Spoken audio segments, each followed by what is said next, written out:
Now, which is fantastic. Hi, this is Jason Brenizer. I'm with the Phenomenal Future Project. I record pretty much every single day and try to get awesome content out for artists who are looking to take control of their career. Now, I talk mostly about blockchain and NFTs and Web3 and online marketing and all that wonderful stuff for you artists to really be able to build a beautiful fan base that of people who are going to stick with you for a very, very long time, right? You don't want your fan base to be fickle. But today I'm going to talk about trouble that we artists have. I'm a musician. I played in bands. I've composed for independent films. I also write. And look, I even paint from now and again. I don't sell those paintings. They're really just for me to express myself. But I think a lot of artists out there have similar tendencies where they want to be doing a lot of different things at once. Wherever the muse takes them, they go and explore. And I think that's fantastic. But it also can be a very strange experience, right? So I listen a lot to Jordan Peterson. Now, he's a divisive figure out there. A lot of people only hear about his views which border on the political, but he is a clinical psychologist by training and a professor. You know, he held a chair that Terence McKenna once, not Terence McKenna, no, is it the right guy? No, the Timothy Leary, Tune In, turn on, drop out guy with fame in the 60s, late 60s, who got kicked out of Harvard. Jordan Peterson held that position as well over at Harvard. Look, the guy knows his stuff. And he at least gets me to think, and he gets me to read. So one of the things that he talks about are different traits for different people. And artists in particular have typically a very high trait in what's called openness. It's this ability to take in new ideas and also not just think about what's going on around them in their day-to-day lives and in the world at large, but feel it.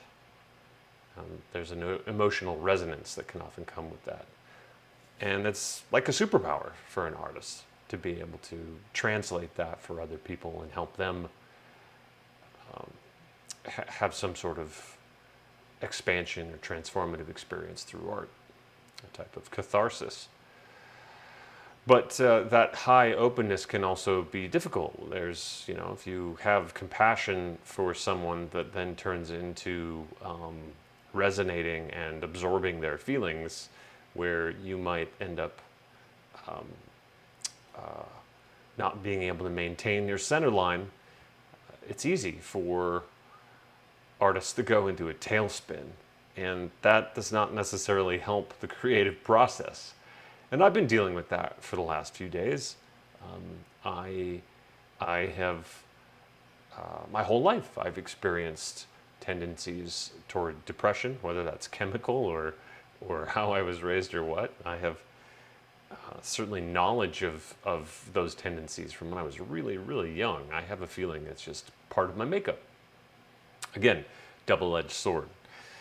You know, if I can feel so much, it may not seem like it when I'm giving these talks on these videos, but that's because I, through my environment, worked very hard to hide a lot of that, to protect myself. I was a very sensitive kid. I could cry a lot. I got made fun of a lot. I got picked on a lot. You know, so after a while, you learn to hide that from friends and family and people who are also not so friendly. So opening that back up as we get older, the longer we go trying to protect ourselves from the dangers of the world, and you know, betrayal and all of those wonderful things that will happen across the course of a life, and still being open to wonder is a challenge. And so you know, I've also been hard on myself, as I know many of you artists out there are, when you're not producing, when you're not productive, when you're not feeling that sense of momentum, that you know, you also take on the voice of all of those people that may have been trying to keep you from doing your art and taking those risks all along, those people can get embedded in our psyches. And that internal judgment can be very, very difficult. So today has been a day of attempting to nurture myself. I don't know if I've been extremely, well, there I go. I kind of guess I'm judging myself again, whether I've been done a good job of nurturing myself, right? Lots of judgment circuits are firing today. But I wanted to bring that up, you know, like the well of creation is, you know, anytime we go out there and we try to write a song or write a novel or make a painting or sculpt something or do graffiti art or whatever it is that you do, comic books, I don't care, you know, anytime you're creating something from nothing. It's like we're at a well, and you know, you kind of run the crank and the bucket gets lowered down into the water, and you fill up the bucket and you take your energy and you crank that back up to the top, and here you have this amazing force of sustenance that can help you create what you want to create. But over time, that well can go dry, and we have to figure out a way to fill the well. And I say that that is going out in the world and having new experiences. It is making something for yourself, like a like a birthday cake, not on your birthday. For me, that's a protein pancake with a candle in it. But you know, whatever floats your boat.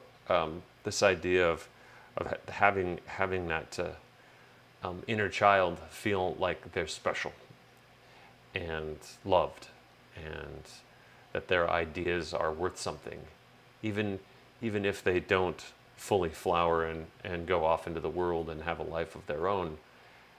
So many of our creations have to happen to get to the things that will eventually resonate with a larger audience. And so we have to nurture ourselves and say the process, sticking with the process of creating, not knowing where it's going to go, is what we need to do. And I had to remind myself of that today, just to be able to make this video. I had a promise to myself and a promise to all you phenoms out there here at the Phenomenal Future Project that I would be recording videos every day for 365 days in a row. And I think I'm on day 37 or something close to that. And so far so good. But today I really didn't want to do it. I felt like I had nothing. I felt like there was nothing left in the tank for me to share today. And, you know, I guess I get to share the process with you and tell you that it's all right when you can't quite see through the fog or you don't know what step to take next. That it's okay. We can do that together. It's messy, but it's real. That's what I wanted to share with you today. Just, you know, try to be open, not close off that beautiful trait that I inherited or by the luck of the draw got, that trait in high openness. Well, I guess I'm not putting on the armor today, and maybe this will help me get to the next step tomorrow. So I hope this helps someone out there. If you know someone out there, an artist friend, someone who is trying to create things from nothing, has that drive, that need, and they are questioning whether it's the right path for them, share this video with them. Maybe it'll help.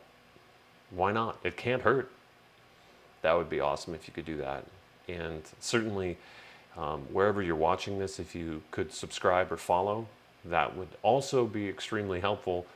Not for me to get any sense of like, yeah, this is going great for me, but the more subscribers we get, the more likes we get, the more comments and shares, the better it does in the algorithm. So when people are searching for a glimmer of hope or a technique out there on, you know, wherever they happen to be searching, whatever platform this happens to be on, that we might spring up and they might find our other content, and that might help them get somewhere faster and not have to, you know, have so many halts along the journey. I really appreciate you all, phenoms, even if I don't know you personally. Keep making your stuff. Keep making things, because the world, we need it. We desperately need it.